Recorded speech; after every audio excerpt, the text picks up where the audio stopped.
ဂျိုဂျာဗန်အမေရိကန်နိုင်ငံသားဖြစ်နေပါလေရဲ့မြန်မာပြည်ကိုကိုစားပြုရဲဆိုတာတကယ်ချစ်လို့ပါဂျိုဂျာဗန်ချန်ပီယံဖြစ်သွားတော့တချို့ကလည်းအမေရိကန်နိုင်ငံသားဖြစ်နေလို့မပြောဘူးအားမပေးဘူးဘာညာနဲ့ပြောလာကြတော့တွေ့ရတယ်ဒါပေမဲ့အဲ့လိုမျိုးတွေးလိုက်တာကြီးကတော့မဟုတ်သေးပါဘူးဗျတကယ်ဆိုဗန်အမေရိကန်နိုင်ငံသားဖြစ်နေပါလေရဲ့မြန်မာပြည်ကိုကိုစားမပြုခြင်းလေရပါတယ်ဒါမဲ့သူကဟိုးအစမအောင်မြင်ခင်ကလေးကနေပြီးတော့ဘာလို့မြန်မာပြည်ကိုပဲကိုစားပြုခဲ့တာလေဘာကြောင့်ဗန်ကမြန်မာပြည်ကိုတိတ်ချစ်နေရလဲမြန်မာပြည်နဲ့ပတ်သက်ရင်ရောဘာကြောင့်မြန်မာအလံနဲ့အန်ကတ်တွေကိုလှုပ်ဝဲဖနက်တွေကိုထုတ်ဝတဲ့အထိချစ်ပြနေရလေနောက်ပြီးတော့အဲ့လိုချစ်ပြနေတဲ့နောက်ကွယ်ကသူ့မျက်နှာမှာအပေါ်ရန်အရေးရောင်တွေရောပေါ်နေလို့လား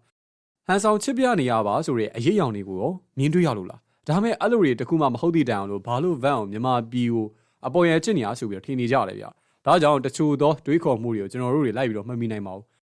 အဒီရောတခုပြောမယ်ဆိုလို့ရှိရင်ဂျိုရှွာဗန်ကမအောင်မြင်ခင်ကလေးကနေပြီးတော့မြန်မာပြည်ကိုချစ်ခဲ့တယ်မြန်မာအတွက်ကိုစားပြုခဲ့တယ်ဆိုတာပရိသတ်တို့မမေးလိုက်ပါနဲ့နောက်ပြီးတော့မြန်မာပြည်ကိုကိုစားပြုလိုက်တဲ့အပေါ်ဘာအကျိုးမြတ်တွေများရသွားလို့သူကမြန်မာပြည်ကိုကိုစားပြုနေရလေအကျိုးမြတ်ရတာကိုမြင်မှုကြလားအဒီတော့မြန်မာကိုကိုစားပြုတယ်ဆိုတာကတကယ်ချစ်လို့ဆိုတာလွဲပြီးတော့တခြားထင်စရာမရှိပါဘူးအဲ့တော့ပရိသတ်တွေကလည်းအတွေးမှားလိုက်ကြပါနဲ့စိတ်ရှိရှိနဲ့သာအားပေးလိုက်ကြပါဒီလိုလူမျိုးကသာမြန်မာပြည်ကိုကိုစားပြုတယ်ဆိုတာကျိုးအတွက်အကန့်ကောင်းလို့လည်းမဟုတ်ပါလားအကယ်၍ဗန်ကကိုစားမပြုပဲသူ့ဟာသာသူအမေရိကန်ကိုပဲကိုစားပြုမယ်မသိပါသားပဲနေမယ်ဆိုရင်လည်းရတာပါပဲဒီတော့တခြားအတွေ့အကြုံလျှောက်ပြီးတော့မတွေးဘဲနဲ့ဗန်အောင်မလို့အားပေးမယ်ဆိုတဲ့စိတ်မျိုးသာကျွန်တော်တို့ကမွေးတင်ပါရီတကယ်လည်းပဲအခုခမရောက်မြင်တဲ့အတိုင်းပဲဗန်ရဲ့အရေးချင်းတွေကအခုဆိုလို့ရှိရင်ကဘာတည်သွားခဲ့ပြီအဲ့တော့ဗန်ကမြန်မာနိုင်ငံသားဖိုက်တာမဟုတ်တော့ဘူးဆိုရင်တော့မှအခုလိုမျိုးအရေးချင်းရှိလို့တဲ့ဖိုက်တာအတွက်ကျွန်တော်တို့ကတော့ဗန်ကိုအားပေးမှာပါ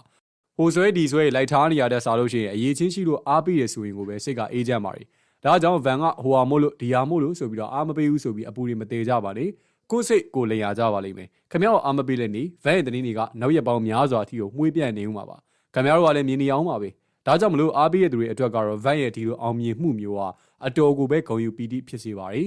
နောက်ပြီးတော့ကာယကရှင်ကိုယ်တိုင်ကိုကတော့မှစိတ်ရှိရှိနဲ့ကိုစားပြုပေးထားတော့ကျွန်တော်တို့ကဘာလို့စိတ်ရှိရှိနဲ့အားမပေးနိုင်ရမှာလဲဗျာဥပမာပြောမယ်ဆိုလို့ရှိရင်ဒီဝါရုံကလည်းပဲနိုင်ငံသားစစ်စစ်ဆိုပေမဲ့မြန်မာကိုစားပြုလို့ခင်ဗျားတို့အားပေးခဲ့ကြရင်မဟုတ်လားဒါမဲ့ဘာလို့အခုဗန်လိုမျိုးမြန်မာနိုင်ငံသားစစ်စစ်ကမြန်မာပြည်ကိုကိုစားပြုတာမျိုးကြမှာဝေဖန်တဲ့နေထွက်လာတာလေဗျာဖနက်ကိစ္စဆိုလည်းပဲဝေဖန်ခံရအခုကိုစားပြုတဲ့ကိစ္စကြောင့်လည်းထပ်ပြီးတော့ဝေဖန်ခံရနဲ့တော်တော်လေးကိုအဆင်မပြေဖြစ်လာလို့ကျွန်တော်ပြောရတာပါကောင်လေးခမရငငယ်လေးနဲ့ရုံထွက်သွားတယ်ငငယ်လေးနဲ့ကြိုးစားတယ်ငငယ်လေးနဲ့ပဲအဆုံးစားမဲ့အောင်မြင်အောင်လို့လုပ်ပြတယ်ငငယ်လေးနဲ့ပဲနိုင်ငံအောင်ပြန်ပြီးတော့ကိုစားပြုခဲ့တယ်ကိုသားအရွယ်ကောင်လေးတယောက်ကကိုရီယိုပီတိဖျားစေခဲ့ပါတယ်ခဲ့ဗျာဘာလို့သေးလို့လဲဒါကြောင့်ကျွန်တော်တို့ကဝေဖန်မှုမပြောနဲ့ကြီးကျူးဖို့စကလုံးအစ်စ်တွေထပ်ပြီးတော့ရှာနေအောင်မှမမောသေးပါဘူးဗျာ